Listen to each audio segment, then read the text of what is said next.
교회의 역사를 보면 하나님의 교회가 세상과 타협하는 길로 나아갈 때 하나님께서는 일정 기간 동안에 그러한 어떤 타락의 현실을 허용하시지만 결국은 개입을 하십니다.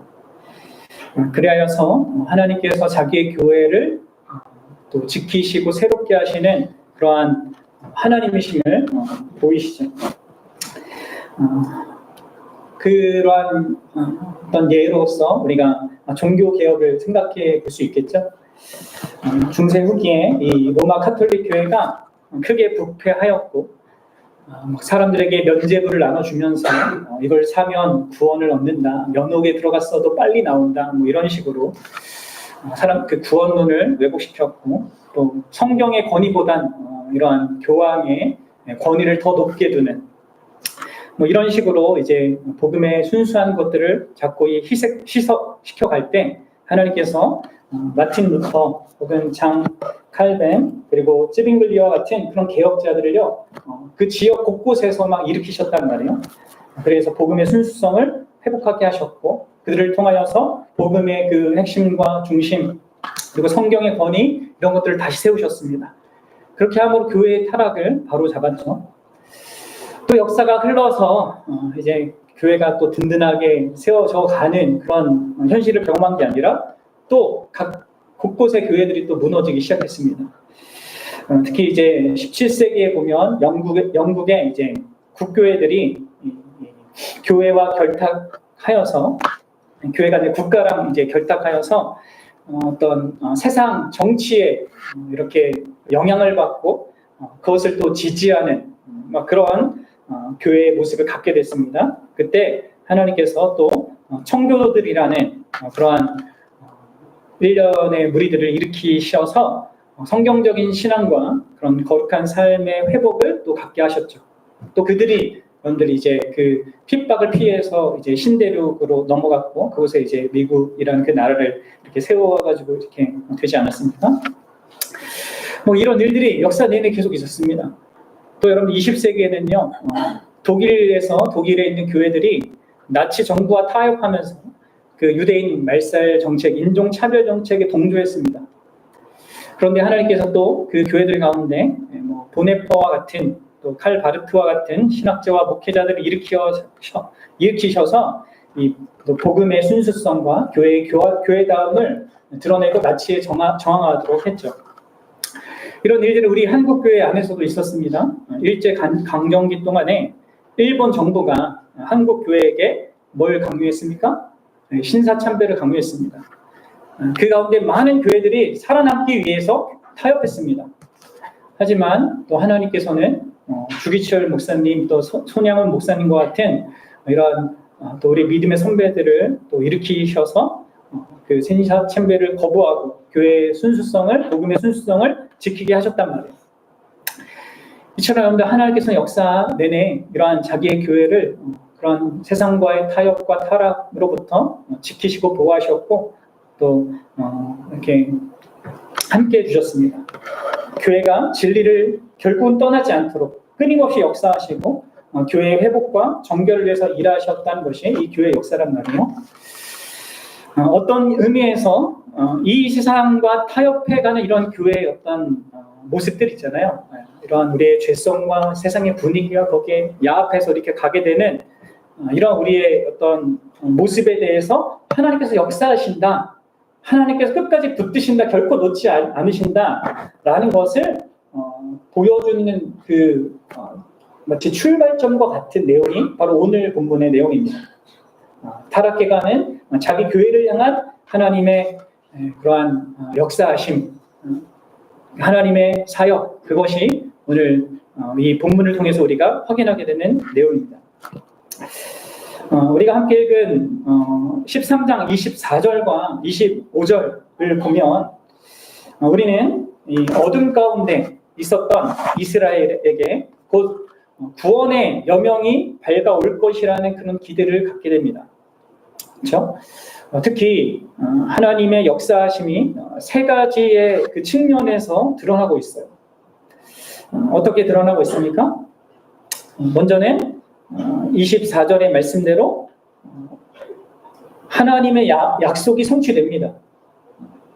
여호와의 사자가 이 마노아의 아내에게 말했던 그 아이가 드디어 탄생한 것이죠. 아이를 낳지 못했던 그런 불임의 상태에 있었던 그런 가정에게 한 아이가 낳고, 그 아이의 이름은 어떻게 지어집니까? 삼손이라고 지어져요. 이 삼손이라는 이름의 뜻은요, 작은 태양이라는 뜻입니다. 이 작은 태양이라는 이 의미는 아마도 이제 드보라의 노래에 나오는 이 맥락을 이제 마노아의 아내가 알고 이렇게 적용한 것 같은데요. 드보라의 노래에 이런 말씀이 있습니다. 사사기 5장 31절인데 이렇게 봅시다. 여호와여, 주의 원수들은 다 이와 같이 망하게 하시고 주를 사랑하는 자들은 해가 힘있게 도듬갑게 하시옵소서. 아니라, 그러니까 주를 사랑하는 자들이 해가 힘있게 도듬같이 하소서라고 한 이러한 이 드보라의 승리의 노래, 또 그런 기대의 노래를 가지고 이제 마노아가 이 어두운 이 자기 현실 가운데 하나님 약속하신 대로 이 삼손을 통해서 구원의 일을 이루실 것을 기대하면서 이러한 자가 되기를 바라는 마음으로 이렇게 작은 태양이라고 그 이름을 지은 것으로 봅니다. 그리고 그러한 이 태양이 가져다주는 이 밝음과 기쁨을 사실 자기 가정 안에서부터 좀 영위하게 되었거든요. 그렇죠? 아무런 자녀를 기대하지 않고 살았던 그 가정 속에 그가 허락되었고 그로 인한 기쁨과 빛이 주어졌기 때문이죠. 그러니까 이런 맥락 속에서 뭔가 진짜 어떤 좋은 일들이 계속 일어날 것 같은 그런 예상을 갖게 되는 것이죠. 또 두 번째로 우리가 보게 되는 것은 이 아이가 성장함에 따라서 하나님께서 그에게 복을 주셨다고 합니다. 그렇죠? 그러니까 뭔가 밝은 그 미래를 기대하게끔 하는 이 요소들이 계속 나오고 있는 겁니다. 이 복의 내용이 뭘까요? 구체적인 내용이 명시되어 있지 않아서 우리는 잘 모릅니다. 하지만 우리가 좀 기본 상식적으로 또 성경의 전체 맥락에서 생각해 본다면 일단은 이 이스라엘이 당하고 있는 그 압제 현실 속에서 이 삼손이 아주 이 존귀한 그리고 믿음 좋은 이 부모 밑에서 보호받았다는 거, 그렇죠? 그 자체가 사실 이제 복이잖아요. 거기 안에서 이 삼손이 건강한 그런 육신과 또 정상적인 발달과 이러한 모든 것을 가진 것을 이 복으로 우리가 생각할 수 있겠습니다. 특히 이 삼손에게는 특별한 능력이 있었잖아요. 이 육체적인 강함이 있었는데 그런 것을 이렇게 허락하신 것도 이 복에 포함될 것 같고, 또 이제 그가 사사라는 그 지위를 갖게 된 거 있잖아요. 그건 역시 포함된 것으로 볼 수가 있습니다.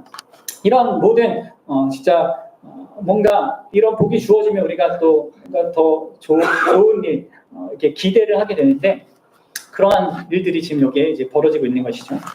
그럼 마지막 세 번째로 어떤 내용이 있습니까? 25절에 말하고 있듯이 여호와의 영이 삼손을 움직이기 시작했습니다. 여기 사실 움직였다라는 이 표현은요, 하나님의 영이 이 사사들에게 임하여서 역사하는 것을 표현하는 그런 일반적인 내용하고는 단어하고는 좀 다릅니다. 그래서 여기에만 등장하는 독특한 단어이고, 그래서 이제 이 영어 성경 그 본문들은 이것을 다 휘젓다라는 그런 의미로 사용하거든요. 삼손을 움직이고 휘저어서 뭔가 하나님의 그런 일을 준비하는 그것을 이렇게 보여주고 있는 것이죠. 그러니까 어쨌든 이러한 것들을 우리가 어떻게 이해하든 이 휘젓다라는 것을 이렇게 이해하는 것에 대한 다양한 견해들이 있는데 그것을 차치하고서라도 중요한 것은 이 삼손이 성령의 하나님의 영의 영향력 아래에서 곧 자기에게 주어진 그 사명을 감당할 것이다라는 것을 보여주고 있다는 거예요. 그러니까 이러한 긍정적인 세 가지 요소들은 우리에게 큰 기대를 품게 하고 아마 이 삼손의 부모들에게도 어떤 큰 기대를 가져다 주었을 것입니다.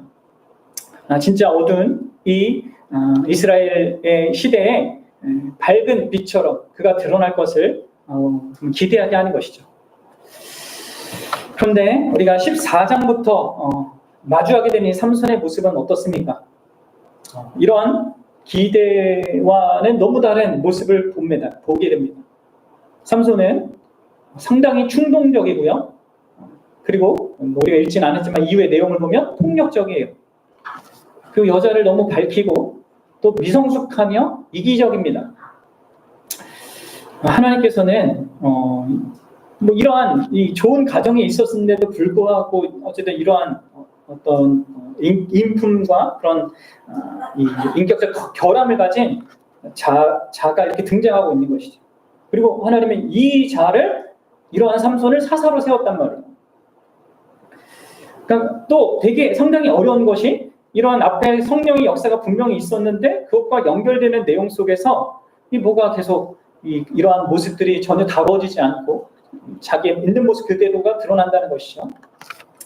특히 앞으로의 내용을 보면 이 성령께서 계속 이 삼손의 어떤 분노 그리고 교만 그리고 성격적인 이 결함을 사용하신다는 거예요.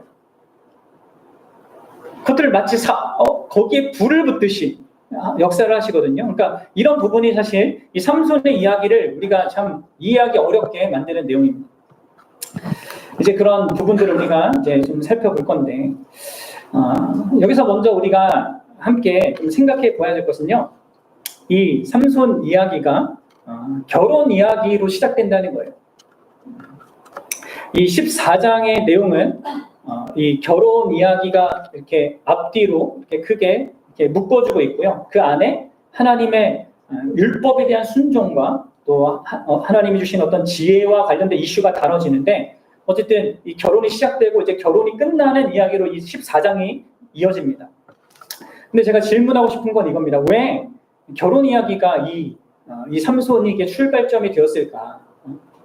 이겁니다. 여러분들 아십니까? 예수님의 공생의 사역도 무엇으로 시작하는 줄 아십니까? 네. 그분이 첫 이적을 행하신 바로 그 표적을 행하신 그 장소는요. 가나안 혼인잔치였습니다. 요한복음이 나오면. 그러니까 이러한 모든 하나님의 역사는 어떤 의도성을 갖고 있는 것이죠. 삼손과 예수님의 생애도 상당히 유사하거든요. 그러니까 여러분들 이 성경에서 이 결혼이라는 이 관계성, 이 언약은요 너무나 중요하다는 것을 여러분 반드시 꼭 기억하셔야 합니다. 창세기에서는 남자가 부모를 떠나 아내와 한 몸을 이루라라고 하신 그 말씀이 이제 하나님이 창조한 인간에게 처음 준 그런 명령이었단 말이에요. 그 두 사람에게, 그렇죠?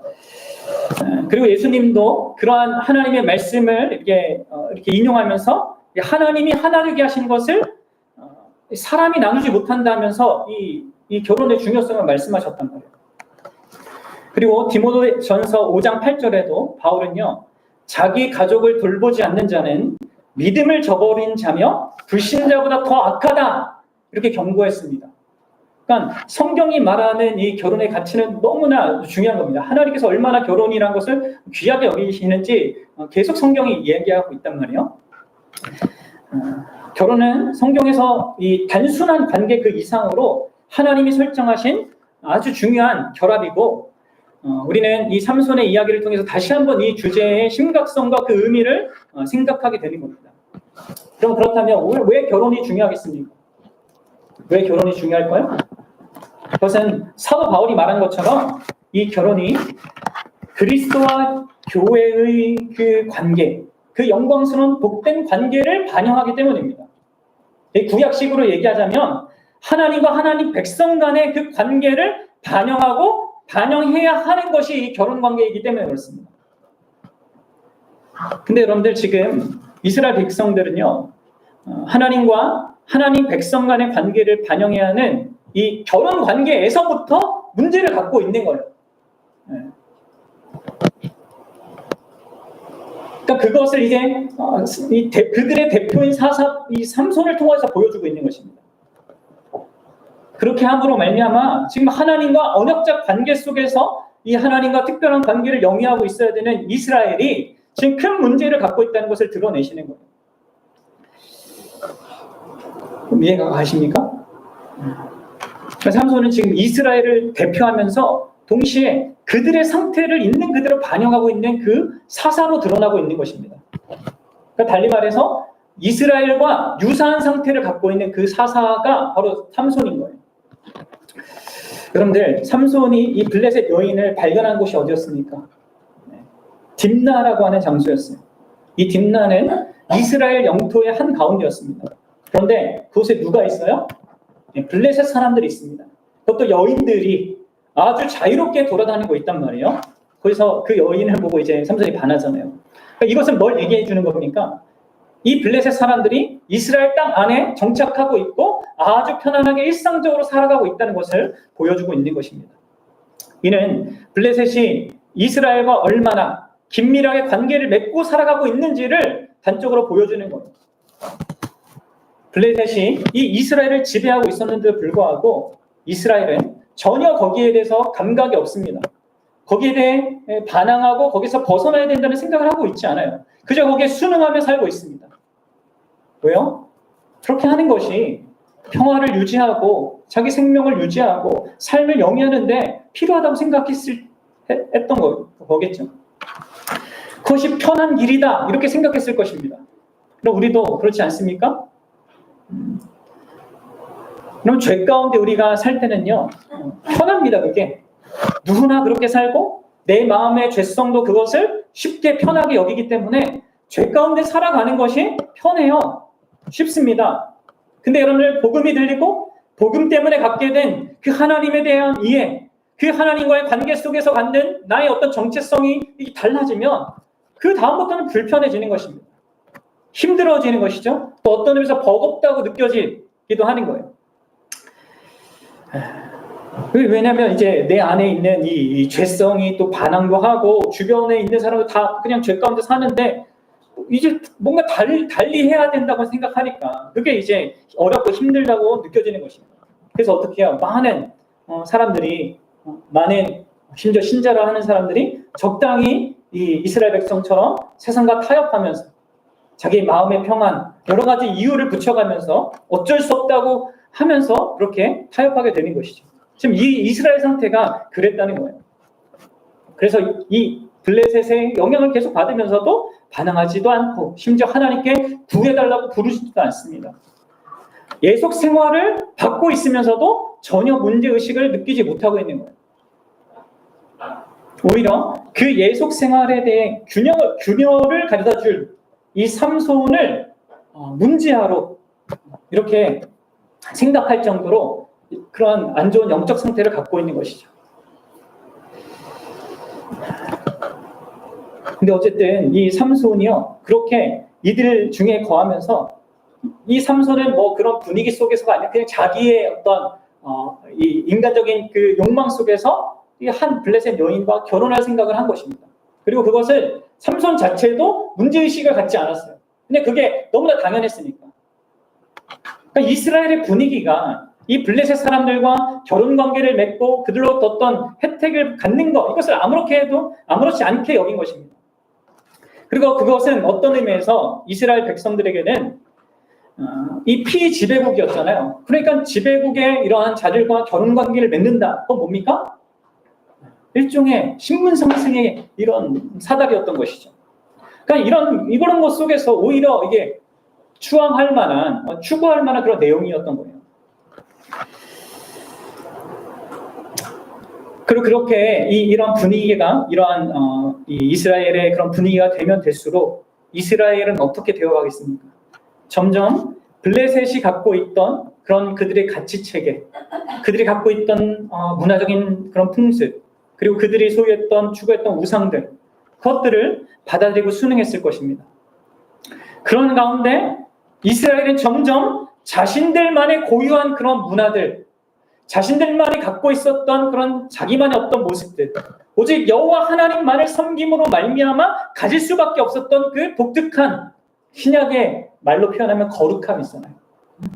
그런 모습들이 점점점 사라지고 있었을 것입니다.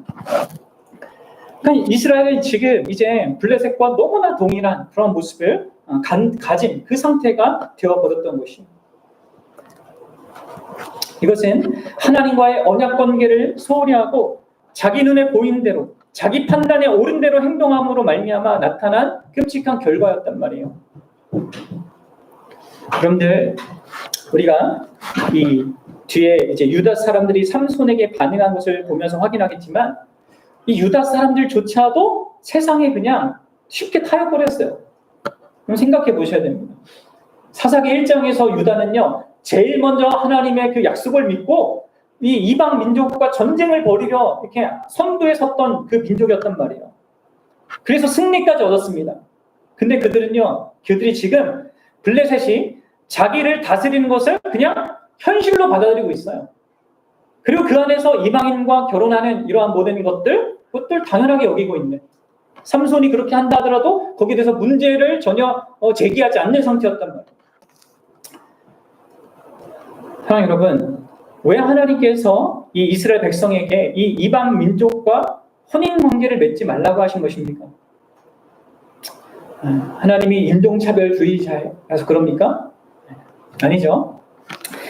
출애굽기 34장 15절과 16절을 보면 이렇게 말하고 있습니다. 함께 같이 읽어봅시다. 너는 삼과 그 땅의 주민과 언약을 세우지 말지니 이는 그들이 모든 신을 음란하게 섬기며 그들의 신들에게 제물을 드리고 너를 청하면 내가 그 제물을 먹을까 하며 또 내가 그들의 딸들을 내 아들들의 아내로 삼므로 그들의 딸들이 그들의 신들을 음란하게 섬기며 내 아들에게 그들의 신들을 음란하게 섬기게 할까 합니다. 이유가 뭐예요? 이 결혼 관계라는 것은 두 사람 간에 아주 친밀하고 깊은 그런 구속력 있는 관계를 형성한단 말이에요. 그리고 거기에서는 사람이 서로에 대해서 영향을 받지 않을 수 없다는 것입니다. 그리고 그렇게 영향을 받으면 이스라엘은 반드시 필히 우상을 섬기는 대로 나아가게 된다는 거예요.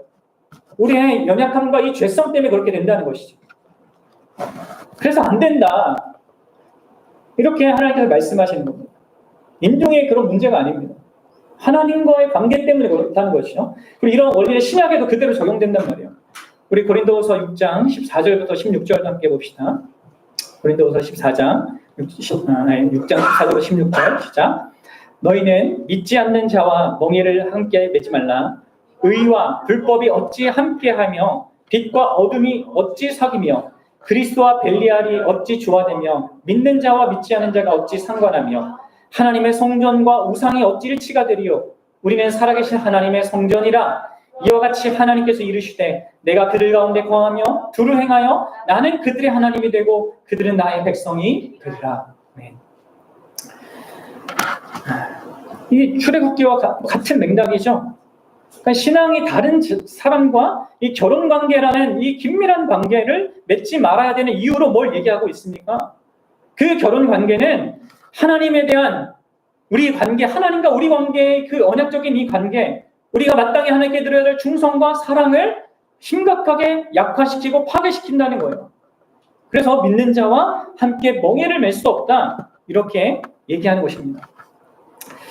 여러분들, 우리가 믿는 자이든 그렇지 않든 모든 결혼은요, 교회와 그리스도의 언약적 관계, 하나님의 백성과 하나님의 이 언약적 관계를요 반영하고 있고요, 반영해야만 합니다. 신자는 이것을 분명히 아는 자여야 합니다. 근데 이런 믿지 않는 자의 결혼은요 어떻게 됩니까? 그 목적이 있는 것을 모릅니다. 결혼의 의미와 목적을 모릅니다. 그래서 자기 목적을 투영해서 결혼을 기대하고 또 그것을 배우자에게 원함으로 요구한단 말이에요. 그래서 이 세상의 결혼 관계는요 항상 문제가 생길 수밖에 없어요. 부딪힐 수밖에 없습니다. 이 멍에를 매는 이야기 했잖아요. 여러분들, 이 두 마리 소가 농사를 위하여서 이 쟁기를 끄는데 이 멍에는 이 같이 나란히 묶어가지고 함께 짐을 끄게 하는 그런 도구였단 말이에요. 이 두 소가 같은 방향으로 협력하여서 움직일 때 그 농사일이 이게 된단 말이에요. 그래서 이 두 소는 그 크기나 힘이나 이 걸음걸이가 비슷했습니다. 만약에 한쪽 소가 약하거나 다른 방향으로 가려고 한다면 이 농사일이 되지 않는 것이죠. 그러니까 마치 결혼 관계 그렇게 같은 방향, 같은 목적을 위해서 이 하나님과의 그 언약 관계를 온전히 지키고 더 풍요롭게 하기 위해서 그 일을 향해 나아가야 되는데, 그럴 때 같이 그런 행복도 경험하게 되는 것인데, 그게 아니라 오늘날 특별히 이제 많은 사람들이 이 결혼을 어떻게 생각하냐면, 상대방이 날 존중해 준다는 거예요. 나의 신앙생활의 자유를 인정해 주니까 괜찮다고 생각합니다. 그래서 결혼을 또 받아들이는 사람들도 있단 말이에요. 여러분들, 혹시 내가 또 앞으로 우리 자녀들한테 이런 부분들도 우리가 이렇게 좀 잘 이렇게 교육해야 되는데, 이렇게 자녀들이 생각하거나 내가 생각하고 있다고 한다면요, 그 사람은 지금 큰 문제를 갖고 있는 겁니다. 본문의 이스라엘 사람들처럼 지금 이 세상 문화에 그대로 적응하고 있어서 이 문제의식을 못 느끼는 거예요. 그렇게 얘기하는 것은요. 상대방이 날 존중하고 나의 신앙생활을 존중해줘서 괜찮다라는 이 말은 지금 그 자신이 자기의 신앙생활을 수많은 어떤 자기의 일들 가운데 하나로 여기고 있는 겁니다. 무슨 얘기인지 압니까? 그러니까 내 삶에 가정생활이 있고 뭐 직장생활이 있고 나의 개인생활이 있는데, 그 개인생활 중에 이 나의 신앙생활은 일부, 이렇게 생각하는 겁니다. 그리고 그거에 대해서 뭐 이렇게 충분히 이해해 준다고 한다면 다른 건 다 맞춰갈 수 있다고 착각을 하는 거죠. 그런데 그건 완전히 잘못된 거예요. 왜요? 여러분들, 하나님이 나의 개인의 어떤 한 종교 생활의 하나님입니까? 아니잖아요. 온 우주의 하나님이요, 내 삶 전체의 하나님이세요. 나의 개인이든 개인 생활이든 내 가정 생활이든 내 직장 생활이든 이 모든 것 가운데 계시고 그 모든 것 가운데 주인이신 그분이란 말이에요. 모든 것을 포괄하고 포함하는 것이 여러분들 신앙을 갖는다는 의미란 말이죠. 예수님을 믿는다는 것도 그것이죠. 예수님을 나의 모든 것의 원천이고 나의 삶의 동기로, 나의 삶의 목적으로 삼는 게 신앙인이란 말이에요.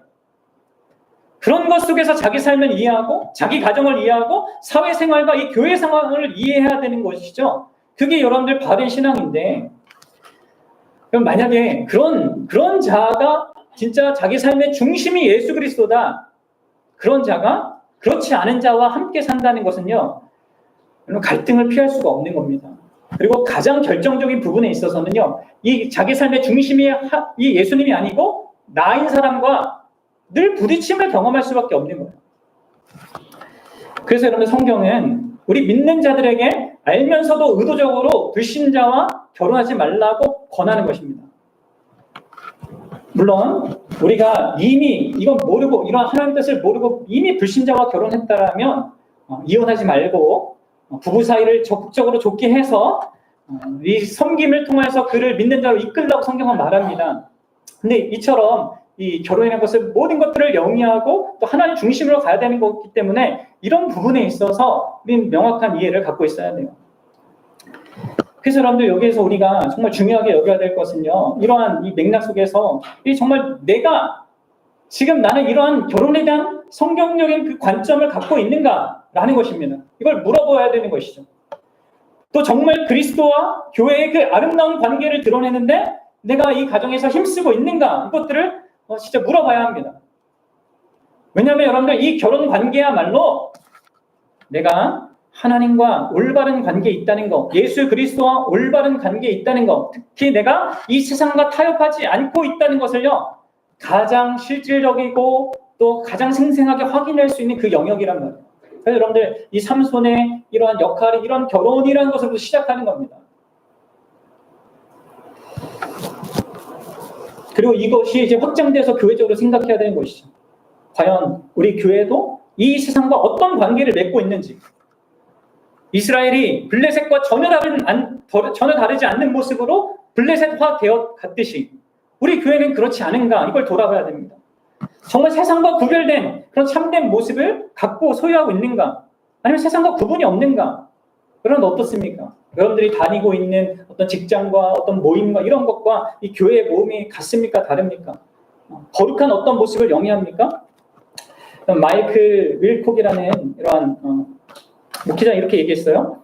세상과 교회 사이에 평화로운 공존이란 있을 수 없다. 갈등이 없다면 세상이 이미 정복한 것이다. 그럼 이것은 우리가 뭐 세상과 뭐 치고받고 이렇게 싸워야 된다는 얘기가 아니라 교회 안에서는 세상의 원리가 작동하지 않아야 된다는 것입니다. 교회 안에는 하나님의 나라의 원리가 작동되어야 하는 것이죠. 우리 교회는 그렇습니까? 우리 교회는 그것을 추구합니까? 그럼 생각해 보셔야 됩니다. 사도 요한이 이렇게 얘기했죠. 요한일서 2장 15절부터 17절입니다. 시작. 이 세상이나 세상에 있는 것들을 사랑하지 말라.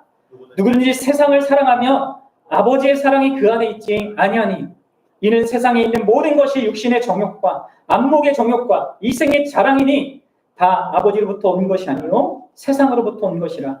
이 세상도 그 정욕도 지나가되 오직 하나님의 뜻을 행하는 자는 영원히 거하느니라. 진짜 고민해야 될 때입니다. 하나님의 교회들이 진짜 그러하고 있는가? 이 세상의 가치를 정말 하나님이 주시는 것을 이렇게 포장해서 우리가 그렇게 하는 건 아닌지. 사실 그렇게 하는 곳이 너무 많아서 오늘날 이 교회들이 정말 세상에 손가락질 당하고 있지 않습니까? 그럼 보셔야 돼요. 그걸 생각해 보셔야 되고 교회를 위해서 기도하셔야 되고 교회 방향성을 같이 함께 하면서 함께 나아가야 합니다. 여러분들 교회를 향한 하나님의 뜻은 뭡니까? 데살로니가전서 4장 3절 이렇게 얘기합니다. 하나님의 뜻은 이것이니 너희의 거룩함이라. 세상과 다른 것입니다. 진짜 하나님만을 내 삶의 최고의 그런 이 대상으로 중심으로 나의 가장 귀한 보물로 여기고 전적으로 그분을 하나님으로 인정하여서 내가 그분 앞에 순복하는 것, 그분을 사랑하여 기꺼이 그분의 말씀에 순종하고자 하는 것. 이게 내가 뭐 잘하고 못하고의 문제가 아니야. 진짜 나의 중심이 그러하냐는 것. 그리고 그분을 염두에 두고 그분이 사랑하신 이 교회를 정말 나도 내 마음 생명 다해 나 자신처럼 사랑하고자 하는 그런 교회 모습을 갖는가. 그리고 사랑하고 섬기기 위해서 기꺼이 자기 자신을 희생하는가. 그럼 세상은 그렇지 않죠. 세상은 사람을 이용합니다. 수단으로 삼습니다. 하나님조차도 이거 해주면 내가 믿을게 하면서 수단을 여긴단 말이에요. 그런데 우리는 하나님이 목적이란 말이에요. 우리는 사람이 목적이란 말이에요. 하나님도 우리를 목적하시잖아요. 우리를 수단 삼지 않으십니다. 이런 부분에 있어서 교회가 교회다운 모습을 이렇게 세워줘야 되고 이렇게 형성되어져야 한다는 것이죠. 그런데 어떻습니까? 우리 교회는 그러한 것 같아요. 정말 그렇게 함께 추구하는 그런 교회가 될 수 있으면 좋겠어요. 근데 여러분들 뭐 중간에 제가 언급하기도 했지만 여러분 사문손이 왜 이렇게 잘못된 결혼을 시작하게 된 걸까요? 그 이유가 뭘까요? 그리고 여러분들 그 전에 삼손이 가지고 있었던 앞서 얘기했던 좋은 그런 은혜의 선물들을 다시 한번 생각해 보십시오. 삼손에게 뭐가 있었습니까? 좋은 믿음의 부모가 있었어요. 부모에게 좋은 이름을 받았습니다. 작은 태양. 또 여호와의 복이 그에게 있었습니다. 또 사사라는 지위도 있었고 놀라운 힘도 부여받았고 여호와의 영도 그 안에서 역사하는 것을 경험했던 그런 사람이었단 말이에요. 근데 뭐예요? 이 삼손이 우리가 보는 것과 앞으로 계속 삼손의 생애를 통해서 보게 되는 것은 갈수록 삼손은 인간적인 충동들에 의하여서만 움직입니다. 그럼 그 이유가 뭘까요? 왜 그렇게 될까요? 이런 좋은 조건들이 다 있는데. 그래서 삼손이 여기 오늘 본문에서 두 가지로 보여주는데요. 먼저는 그가 그렇게 잘못된 결혼을 충동적으로 하는 것은요.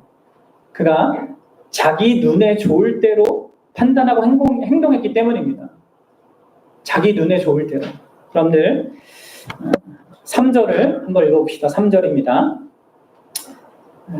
시작. 그의 부모가 그에게 이르되 내 형제들의 딸들 중에 내 백성 중에 어찌 여자가 없어 내가 할례를 받지 아니한 블레셋 사람에게 가서 아내를 맞으려 하느냐 하니 삼손이 그의 아버지에게 이르되 내가 그 여자를 좋아하노니.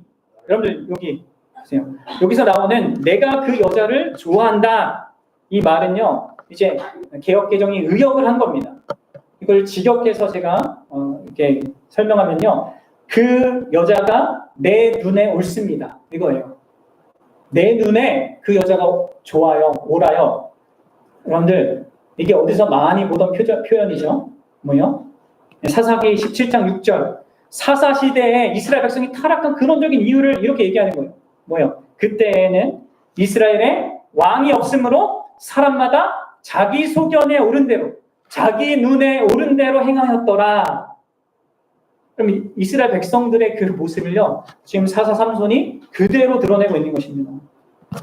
그래서 어떻게 딥나로 내려가서 블레셋 사람들 딸 중에 한 여자를 보고, 여기서 보다는 것은 그냥 눈으로 보는 겁니다. 뭐 관계를 뭐 얘기를 해본 것도 아닌데 그냥 눈으로 보고 외적인 것만 보고 어떻게 자기 집에 돌아와서 부모에게 선언을 해요. 난 이 여자를, 이 블레셋 여인을 아내로 삼겠다. 부모가 반대의 의견을 내지만 삼손을 막무가내입니다. 내가 보니까 좋습니다. 내 눈에 좋습니다. 옳습니다. 그래서 아버지에게 요청해요. 나를 위하여 그 여자를 데려오소서. 이것은 엄청난 무례한 고집이에요. 이 고대 근동 사회에서, 특별히 이스라엘의 이 문화 속에서는 사실 누구도 이렇게 하지 않는, 물론 이제 타락한 현실이었기 때문에 많은 백성들이 그렇게 했을 수도 있는데, 아무튼 상당히 이제 이 문화적으로나 성경적으로나 이 옳지 못한 행동이거든요. 주로 이 결혼 관계는요, 아버지에 의하여서 주도되거든요. 아버지가 자녀에게 이런 얘기도 하고 주선도 하고 뭐 이렇게 해서 이런 문화란 말이에요. 그런 것 속에서 자기가 그것도 할례받지 않은 이 블레셋 여인을 결혼하겠다 이렇게 얘기하는 것은요, 이게 상당히 이게 잘못된 어떤 모습을 보여주고 있는 것입니다. 지금 삼손은 하나님의 뜻도 부모의 권면도 어떤 것도 지금 생각하고 있지 않습니다. 뭐만 있습니까? 자기 느낌, 자기 감각, 거기에 따라 움직여요. 현실에 대한 심사숙고가 없습니다. 보고 느끼는 대로 지금 반응하고 있습니다. 이게 여러분 삼손이 앞으로 계속 보여줄 특징이자 약점이었습니다. 이게 여러분 첫 번째 그의 원인이었단 말이에요. 더불어서 여러분들 삼손이 이러한 잘못된 결혼을 충동적으로 실행한 두 번째 이유가 있는데, 그것은요, 그가 가르침을 받으려 하지 않았기 때문입니다. 다른 사람 이야기를 안 듣는 거예요. 특별히 권위 있는 자의 말을 듣지 않습니다. 여러분 보십시오. 이 삼손의 부모인 이 마노아 부부는 어떤 자들이었습니까? 우리가 13장에서 살펴봤죠. 이 어두운 이 사사 시대에 아주 좋은 부모의 모습을 갖고 있었던, 하나님과의 그런 인격적인 관계를 영위하고 하나님을 경외하던 그런 부모였단 말이에요. 근데 여러분들 그리고 삼손도 정말 최선을 다해서 잘 키웠을 거란 말이에요. 근데 갑자기 삼손이 막 블레셋 사람하고 내가 결혼하겠다 이렇게 얘기하고 딱 들어왔을 때 어떻겠습니까? 진짜 어안이 벙벙하지 않았겠습니까? 분명 여호와의 사자는 삼손이 이스라엘을 블레셋으로부터 해방할 것이다, 그런 구원자가 될 것이라고 예고했었습니다. 근데 이 블레셋과 싸우기는커녕 그들 중 한 여인과 결혼한다는 거예요.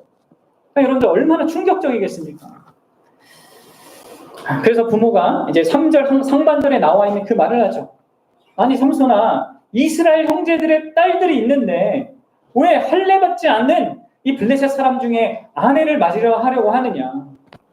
그런데 지금 이 부모는, 삼손의 부모는 인종 문제로 반대를 보이는 것이 아닙니다. 그렇죠? 할례를 받지 아니한 걸 모르느냐, 이 말을 꺼내고 있단 말이에요. 그러니까 단순히 내가 부모니까 따라라 이게 아니라 하나님의 그 뜻과 하나님의 언약을 생각해야 하지 않냐, 이렇게 얘기하는 거예요. 할례는 한 가족이 하나님 백성의 일원으로서 하나님과 인격적이고 언약적인 관계를 맺고 있다는 증표란 말이에요. 이스라엘 백성들 사회에서. 그러니까 지금 이 부모의 반대는 인종 간의 결혼 반대가 아니라 앞에서 설명한 대로 믿음이 다른 사람과의 결혼에 대한 반대였단 말이에요. 여러분들 생각해 보셔야 돼요. 모세 있잖아요. 모세는 이방인 여인과 결혼했습니다. 십보라라고. 그렇죠? 근데 여러분들 십보라는 하나님의 언약을 알았어요. 그리고 이해했고 그걸 받아들였단 말이에요. 그래서 그게 문제가 되지 않았어요. 마찬가지입니다. 여러분들 이 삼손의 부모는 삼손이 하나님과의 관계를 생각하고 자기의 이성을 좀 사용해서 그 현실을 파악하라고 또 자기의 요동하는 그것을 좀 분별하라고 설득을 해요. 그렇지 않으면 이 삼손이 결국 이스라엘인으로서의 정체성도 잃어버리고 그것은 또한 그에게 주어졌던 이 나실인으로서의 그 역할도 실패할 것이기 때문에 이 부모가 큰 걱정 속에서 얘기한 것일 것입니다. 그러나 여러분들 삼손이 어떻게 합니까? 그 부모의 조언과 그 권위를 거부해요. 오히려 아버지에게 그냥 내가 원합니다. 그거 데려와 주세요. 그 여부를 요구를 하고 있는 것이죠. 근데 여러분들 이게 삼손이 보인 이 모습이요. 이스라엘 백성들이 하나님 앞에 취하던 바로 그 모습이었습니다. 이스라엘은 그들을 애굽 땅에서 건져내어서 자기의 백성을 만드시고 또 내가 너희를 내 자녀로 삼는다. 너희들은 나의 양자다. 이렇게 또 선언도 하셨는데 그러신 하나님 아버지의 가르침 있잖아요. 하나님의 율법의 가르침에 귀를 기울이지 않고 있는 상태예요. 그리고 그분께 배우려고 하지 않았습니다. 하나님의 권위와 명령을 거부하고 있습니다. 하나님이 사랑하셔서 자기 백성들에게 하는 명령을 무시하고 있는 것입니다. 이스라엘 백성이 다 이 삼손처럼 다 각자 자기의 옳은 대로 자기 눈에 좋을 대로 행동하고 있었던 것이죠. 그 상태를 보여주는 겁니다. 여러분들 여기서 우리가 생각해 봐야 될 것은요. 우리 안에 계신 우리에게 역사하신 하나님의 그 역사가 하나님의 성령의 역사가 우리의 마음을 우리의 중심을 조종하지 않는다는 거예요. 그 여러분들 우리를 상당히 인격적으로 대해 주신다는 것입니다. 우리의 인격을 존중하고 사랑으로 설득하고 이끄시는 게 하나님의 역사다. 이런 것을 우리는 이해할 수 있습니다. 그러면서 우리는 우리의 인격적인 그리고 자유로운 반응이 얼마나 중요한지도 봅니다. 여러분 생각해 보셔야 돼요. 아무리 좋은 조건들이 있고 성령께서 친히 우리 가운데 역사하는 그런 증거를 보여도 자신의 인격이 그런 하나님의 반응 속에 그 뜻에 반응하지 않으면 하나님이 억지로 그것을 만들어가지 않아요. 그래서 여러분들 우리는 이 하나님의 영의 이런 인격적인 역사에 대해서 좀 민감하게 반응해야 되는데 우리의 전 인격으로 자유롭게 그렇게 반응해야 됩니다. 그리고 그것은요 단순히 외적인 순종이 아니라 자 마음과 뜻을 그분께 맞춰서 기꺼이 따르고자 하는 그 순종을 보여야 돼요. 근데 이런 삼손은 어떻게 했습니까? 많은 좋은 은혜와 이 축복들이 있었지만 그의 자유로운 그런 인격적인 반응을 바르게 갖지 않았습니다. 그로 인하여서 그 축복들이 온전한 결과로 열매로 맺어지지 못했어요. 그러면 아셔야 됩니다. 아무리 많은 은사와 축복이 우리에게 주어진다 하더라도요, 그것이 유익이 되는 것은 하나님의 뜻에 따르고자 하는 우리의 선택과 책임에 달려 있어요. 그래서 여러분들의 자유 의지를 가지고 자꾸 헛된 욕망을 추구하고 그것을 원하고 그것에 나를 이렇게 방임하면요, 문제를 경험하게 돼 있습니다. 그리고 그렇게 하지 않게 하기 위하여서요, 여러분들 자신의 뜻을 하나님께 복종시키는 그런 훈련을 연습을 하셔야 돼요. 그분과의 관계 속에서 그렇게 하셔야 됩니다. 그리고 그것을 위하여서 여러분들 사실 하나님께서 그렇게 할 수 있도록 특별히 오늘날 이 신약의 백성들에게는 이게 복된 그 수단을 허락해 주셨잖아요. 내 마음이 세상 것에 뺏기지 않고 그분을 향할 수 있도록 하나님 관계를 누릴 수 있도록 그분께서 뭘 주셨습니까? 그분과 가까운 관계를 맺을 수 있는 관계를 보장해 주셨단 말이에요. 이 구약의 백성들보다 더 가까운 관계, 예수 그리스도로 말미암아 그 은혜의 보좌 앞으로 담대히 나아갈 수 있는 관계, 자녀라고 진짜 나를 양자로 그냥 딱 이렇게 해 주시고 맺는 그 관계를 주셨단 말이에요. 그리고 그 관계 안에서 하나님의 말씀으로 그분의 생각과 그분의 마음과 뜻을 알 수 있게끔, 그리하여서 무엇이 옳고 그른지를 또 내 안에 어떤 문제와 이 잘못된 욕망과 이 거절해야 되고 싸워야 될 그게 있는지를 보도록, 또 내가 추구해야 될 하나님의 나라의 가치와 하나님의 그 선하신 뜻과 이것이 무엇인지 알도록 풍성한 알도록 이것을 허락해 주셨단 말이에요. 또 우리는 그 말씀을 이해하고 순종하기 위해서 또 기도할 수 있단 말이죠. 성령의 도우심을 구하면서 그렇게 할 수 있습니다.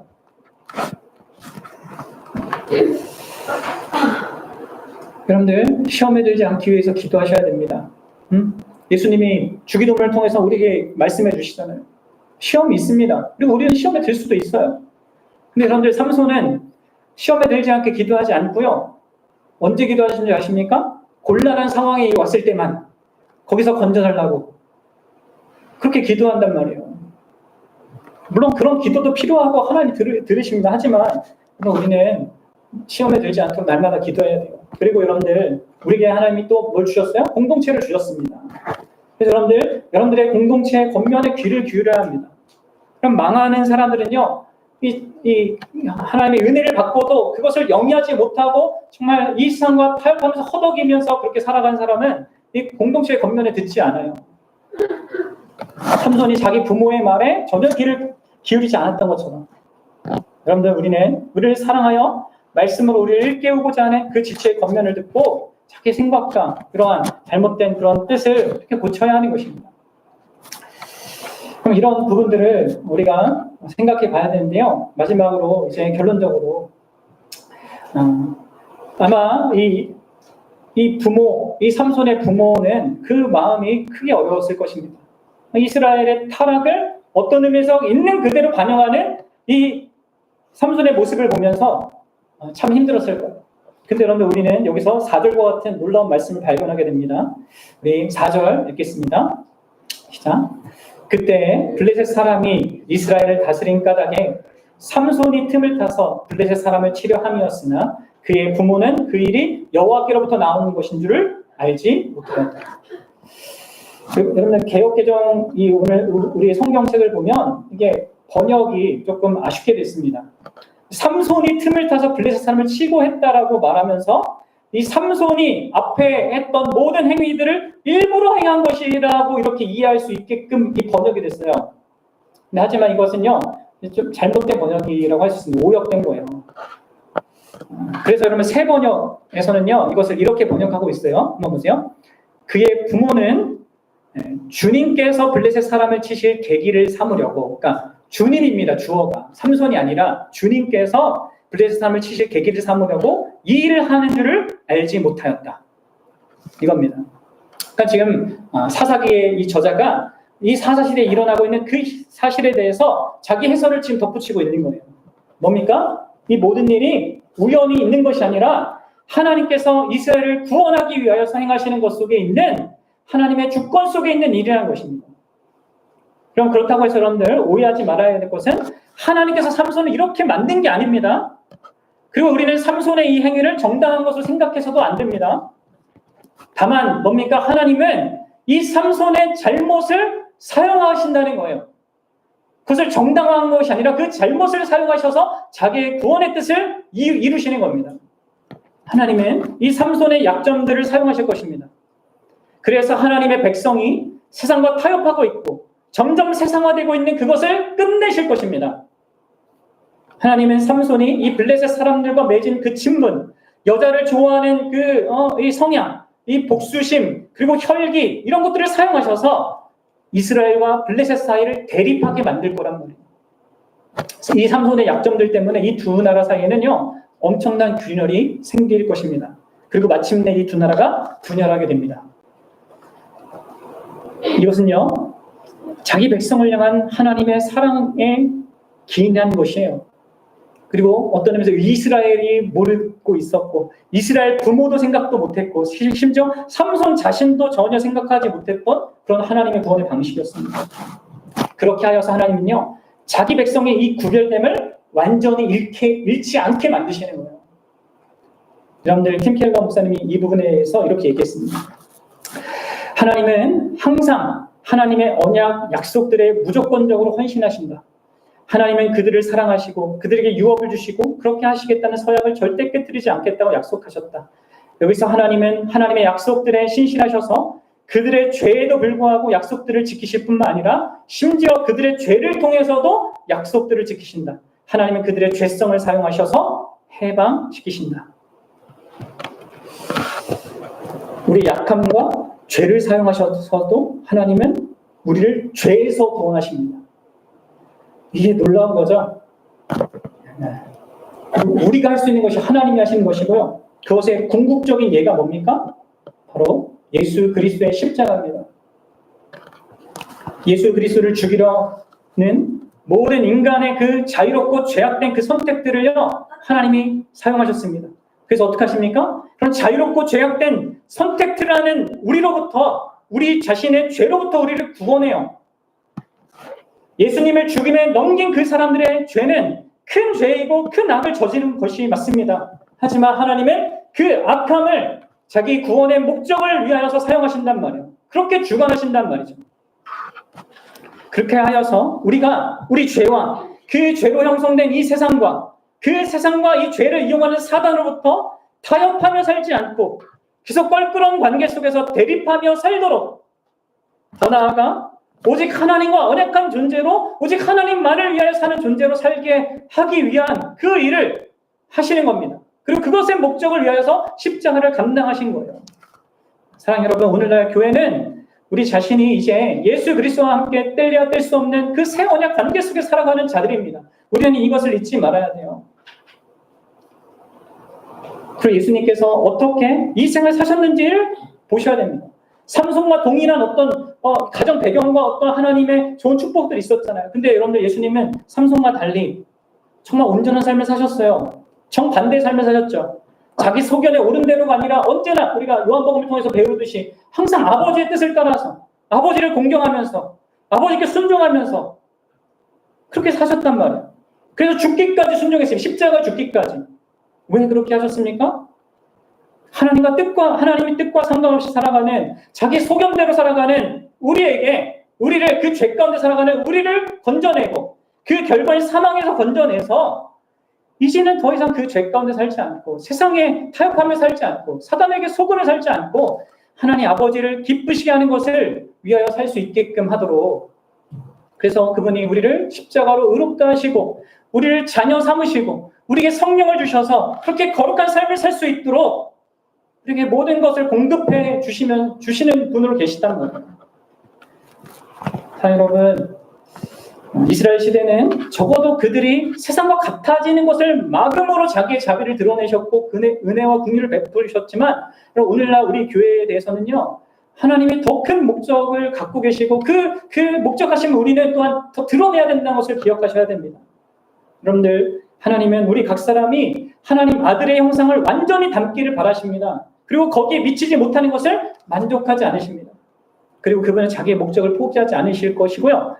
그것을 위해서 아들을 내어주셨고요. 그것을 위해서 우리들의 인생이 있다는 것을 아셔야 됩니다. 여러분들이 경험하는 모든 것, 삶에서 경험하는 모든 악과 고통, 현실까지 다 포함해서, 나의 실수와 실패, 이런 모든 걸 포함해서 하나님의 목적은 우리 자신에게 있습니다. 여러분들, 그러한 하나님과 예수님을 아는 자로서 살아가십시오. 세상과 타협하지 말고요. 자기 죄와 타협하지 말고요. 진짜 하나님만을 온전히 사랑하고 섬기는 그런 자로서 살아가십시오.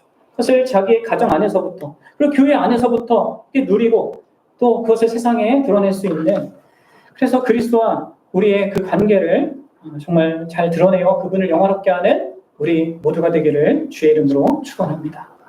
같이 기도하겠습니다.